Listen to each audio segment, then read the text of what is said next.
Okay, so you guys have really sent in some fascinating material for us to dig into this time. Oh, yeah. It's a document that really tries to get to the bottom of this whole achieving happiness thing. Uh-huh. It looks at everything from like our inner emotional world Right. to our physical health Yeah. and how we connect with others around us. It really does cover a lot of ground. Yeah. And I think it's worth noting right off the bat that the source itself acknowledges that the internet is always changing. Yeah. So, as we're going through this information, keep in mind that it's a snapshot in time, right? Right, right. And they also make a really good point about this not being a substitute for professional advice. Of course. And that ultimately your own judgment is key. Yeah, absolutely. So basically we've got this kind of like treasure map to happiness. I like that analogy. Right. Yeah. And our mission, if we choose to accept it as we go through this together with you listening, That's right. is to really unearth the most practical and insightful nuggets from these chapters. Right. We want to like boil it down to what can actually help you Absolutely. understand and potentially, achieve greater happiness in your own life. Yeah, because we're not just talking about like fleeting moments of joy here, right? Right. This isn't about like, having a good laugh and then going back to feeling blah. Exactly. The foreword actually says that, quote, being truly happy is an achievable state of mind. So that's what we're really going to try to unpack here. Yeah, so let's dive into that first chapter. What does true happiness really mean? Oh, It kind of sets the foundation, it does. It suggests that with consistent effort, we can actually get pretty darn close to experiencing true happiness on a regular basis. like not just occasionally, but as a kind of baseline. Yeah, like as a way of life. Exactly. So what jumped out at you in this first part? Well, I think it starts with something that's so relatable. Okay. It talks about being a people person. Oh, yeah. And I think a lot of us can identify with that, the idea that having a network of relationships, Yeah. sharing our lives with others, Yeah. really creates a sense of well-being. It's that feeling of belonging, isn't it? It is. It's that feeling of being connected, of not being alone. And that seems to be a theme that runs through all these materials. Oh, absolutely.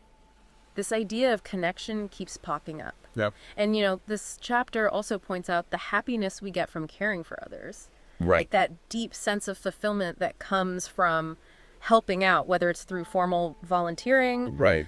or just being there for someone who needs it.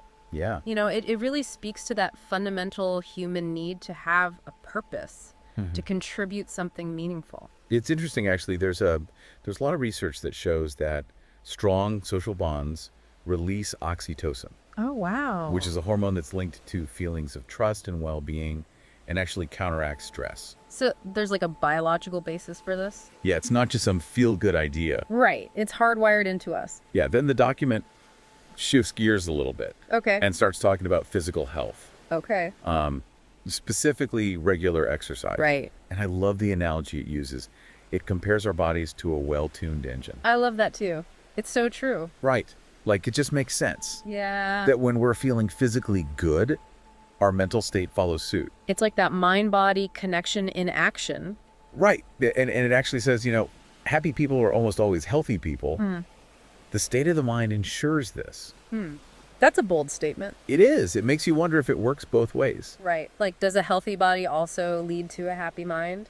Or is it more about the choices we make when we're happy that lead to a healthier lifestyle? Yeah, that's a really interesting question. And there's definitely a ton of research out there about the link between physical activity and those feel-good chemicals in our brains. Right, like endorphins and dopamine. Exactly. Yeah. So it seems like taking care of our bodies is a pretty solid foundation for happiness. It definitely plays a huge role. The chapter also talks about the importance of having hobbies and working towards goals. Yeah, like things we enjoy and that give us a sense of accomplishment. Right. And it says that engaging in those kinds of activities regularly can lead to a more general sense of happiness and joy. It's not just about those fleeting moments of pleasure, but about building a foundation of fulfillment. Yeah, I guess it's about having something to look forward to, something that excites you. Exactly. And think about that feeling you get when you're totally absorbed in a hobby you love, or when you finally achieve a goal you've been working towards. Yeah. Those feelings can really contribute to a more stable sense of happiness. And then for some people, the spiritual element is really important. Right. The chapter talks about reaching a state of oneness of body and mind, and how that kind of spiritual connection can help buffer against negative external influences. Like finding an inner stability that helps you weather the storms of life. Exactly. So it seems like there are a lot of different paths to happiness. There are, and this chapter really highlights how personal that journey can be. Right. What works for one person might not work for another. Exactly. That's okay. So let's move on to chapter 2, experience and honor your feelings. Okay. This one really gets into our emotional landscape. It does. It describes feelings as like an inner compass Okay. that helps us navigate life and understand what truly brings us happiness. I like that analogy. But here's the thing. Yeah. It cautions against just blindly following every feeling we have. Right. It's not about letting our emotions run wild. Exactly. It talks about using what it calls discerning intelligence. So how do we honor our feelings without letting them totally dictate our choices? Right. Well, the document outlines a process. Okay. First, you identify and name the feeling. Okay. Then you think about the potential outcomes, both positive and negative. Okay. If you act on that feeling, Got it. then you try to understand where the feeling is coming from. And finally, you make a conscious decision about whether to indulge it or let it pass. So it's like a mindful approach to emotions. Yeah, very self-aware. It's not about suppressing our feelings, but understanding them and making choices that align with our values. And it emphasizes that validating our feelings, even the uncomfortable ones, Yeah. is really important. That our emotions deserve to be acknowledged. Right, because ignoring them can actually lead to more problems down the road. Exactly. Eh. Bottling things up never works. And it also makes the point that allowing ourselves to moderately indulge in feelings that aren't destructive can actually be beneficial. Right. Like it's about finding a healthy balance. Yeah, not complete denial. Exactly. So it's not about ignoring that craving for a whole cake, Right. but about understanding why you're craving it and what might happen if you eat the whole thing. And then making a conscious choice. Right. Okay, chapter 3 is all about the power of routine. Put together a daily ritual. Oh, I love this one. The idea here is that starting your day in a positive and intentional way can really set the tone for everything that follows. It's like priming your mind and body for the day ahead. Right, and it can influence how you cope with whatever challenges come your way. I think that's so important. So what are some examples of these daily rituals? Well, the chapter talks about different types. Okay. Some are mind-focused, some are body-focused. Okay. And some are a combination of both. Right, so like what specifically stood out to you?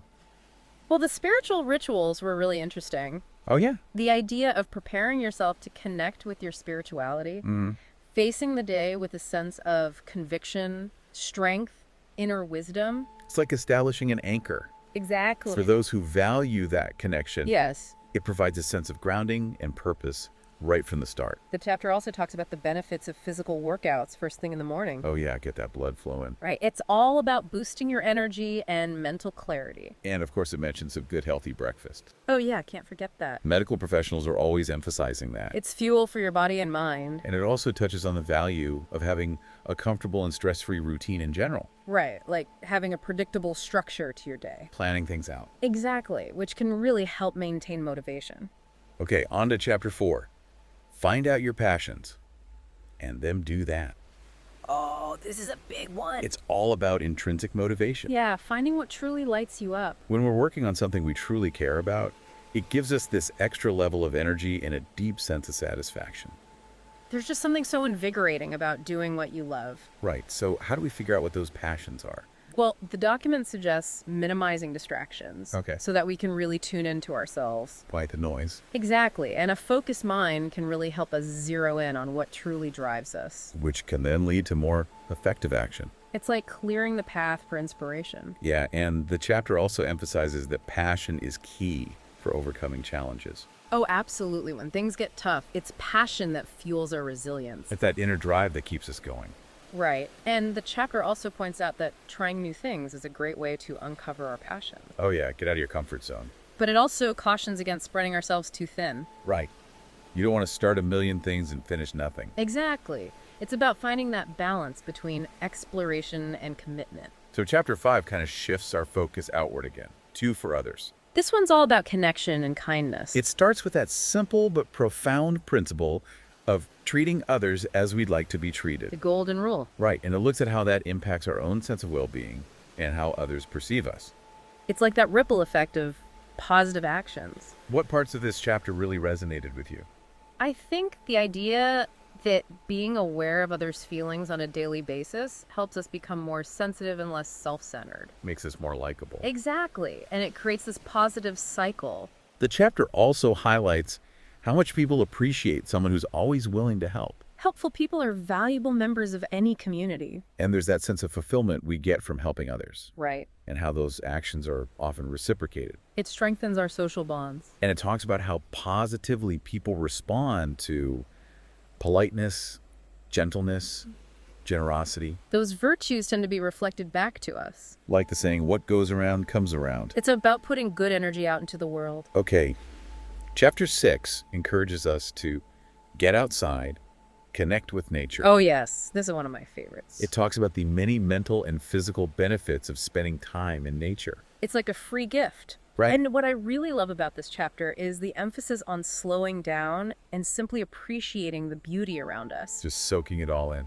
Exactly, which can be incredibly effective for reducing stress and cultivating calm. Have you found that to be true in your own life? Absolutely. Even a short walk in a park can make a huge difference. The chapter also highlights those positive changes in our bodies and minds that come from consciously engaging with nature. It's that deep connection we have to the natural world. And it suggests that we should be encouraging people of all ages to connect with nature regularly. Especially children. Yeah, outdoor play, interaction with animals. It's so beneficial for their development. And it acknowledges that it can be trickier with teenagers. Right.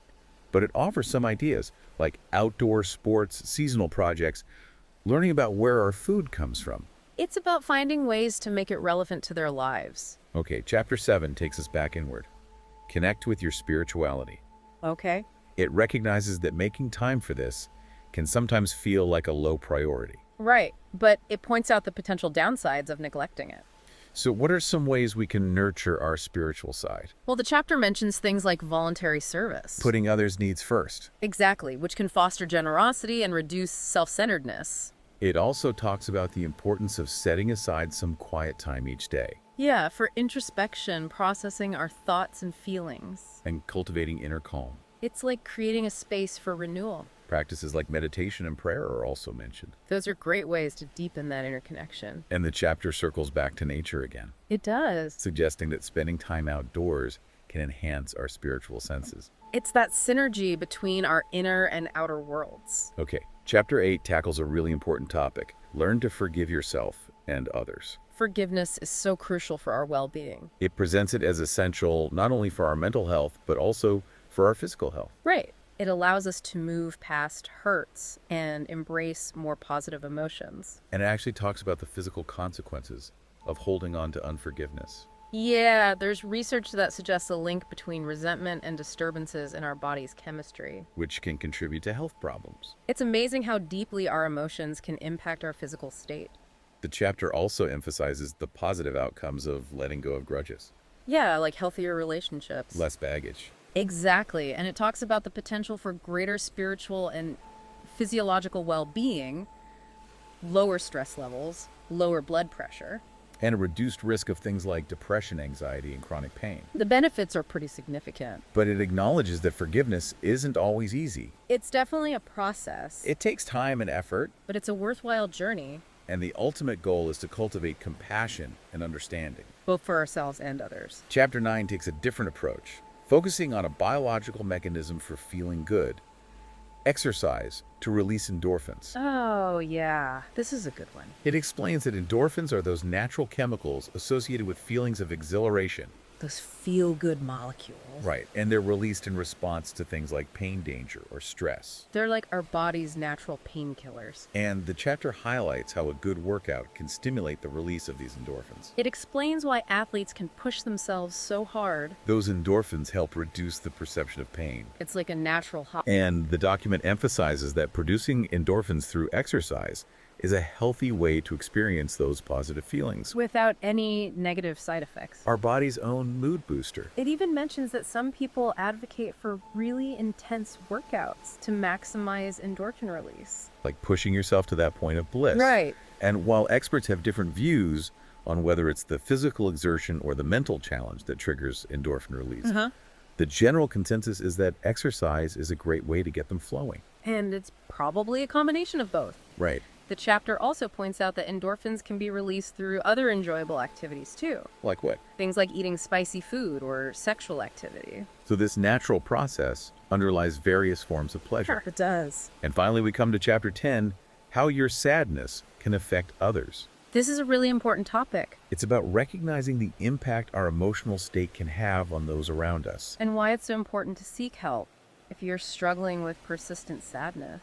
So that you don't unintentionally push people away. It's about taking care of yourself and your relationships. The chapter talks about the challenges that family members face when living with someone who's constantly sad, Like feelings of guilt about their own happiness. and frustration if attempts to help are rejected. It can be a really tough situation. It also explains how friends might slowly withdraw Due to that negative atmosphere, and fear of saying the wrong thing.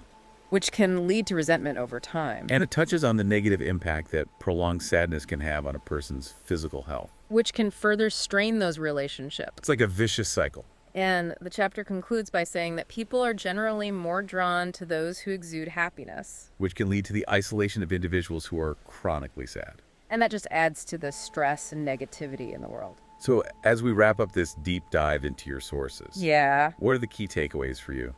Well, it seems like this document really presents happiness as something we can actively cultivate. It's not some elusive external thing. Right. It's about inner work, like understanding our emotions, connecting with our spirituality, practicing forgiveness, And taking positive actions in the world. like incorporating healthy habits, connecting with nature, and the people around us pursuing our passions. It's like a multifaceted approach. Exactly. And the document lays out all these different paths. It's not about rigidly following every suggestion. Right. It's about exploring and finding what works best for you. Exactly.